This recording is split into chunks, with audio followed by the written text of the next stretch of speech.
Hello, Matt Goodwin here again. So it's March 2020. Normally this time of year we would be building up our training, getting ready to go into the first selection shoots and the first important shoots of the year. But unfortunately this year the world has a problem. Coronavirus is spread right across the world. Very frightening times indeed.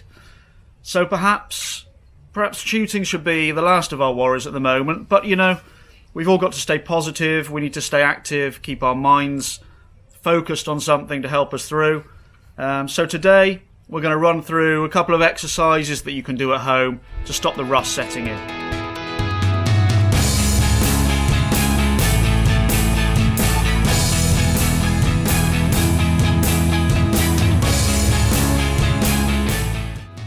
So as I said, today we're going to run through a couple of different exercises that we can do at home to stop the rust really setting in, to keep our pre-shot routines fresh in our minds, and really so we can hit the ground running when we finally get the go-ahead to go out again and shoot and we get this virus beaten. We can pick up right where we left off without too many problems. So the other exercise is going to be about moving the gun smoothly and not getting erratic, and we're also going to mention a couple of things we have to watch and be careful of when we're training at home, so we don't introduce any little bad habits into our game. So the first thing to do before we start is to mark out a sort of simulated shooting mat or shooting square. You can do that easily on, say, a tiled floor using some tape, or even if you've got some cardboard or an old mat, you can cut a square out of it.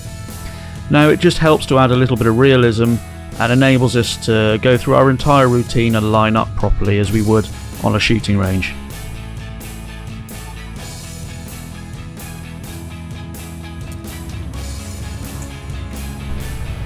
So the first of the two exercises concentrates on gun mount and pre-shot routine. So it doesn't matter whether you're an able-bodied shooter or a paratrap shooter, the process is exactly the same. And what we're trying to do is really run through your entire routine without cutting any corners at all, so that it's ingrained in your mind, you don't forget it, you don't get rusty. Even though you're not on a shooting range, you're running through it and keeping yourself ticking over.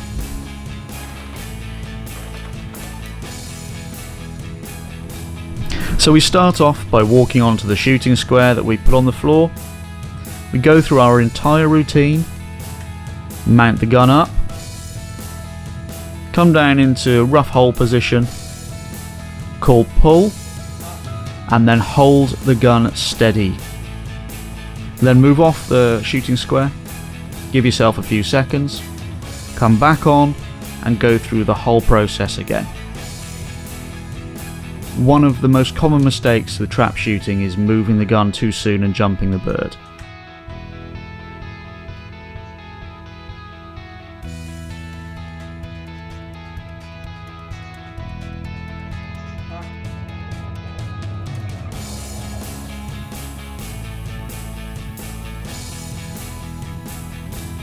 Exercise number 2 is all about smooth movement to the target. So we move on to the shooting stand, we go through our pre-shot routine, mount the gun, go to our imaginary hold point, we call pull, very important, we pause again, and then we slowly and smoothly rotate left-handed as though shooting a left-hand target in slow motion. We then repeat this process for a right-hand target.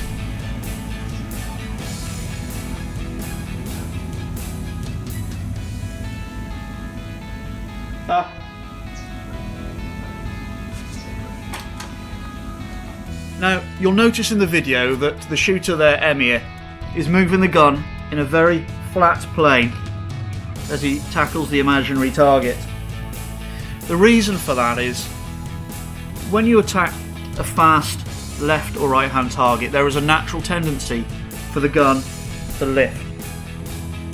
And that's to do with, as we move and twist to the target, a little bit of tension builds up in our body and creates this upward movement of the gun that we don't always want.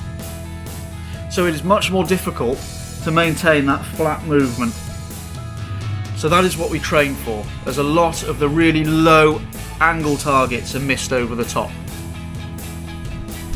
So lastly, when we're doing this sort of dry training at home, as I mentioned, we have to be very careful not to cut corners. So 3 things that are very, very important.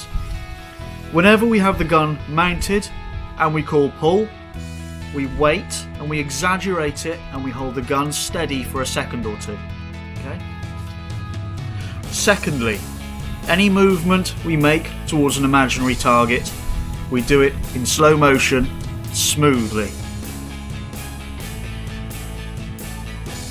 The third thing is not to look at the end of the gun, not to look at your bead or the barrels.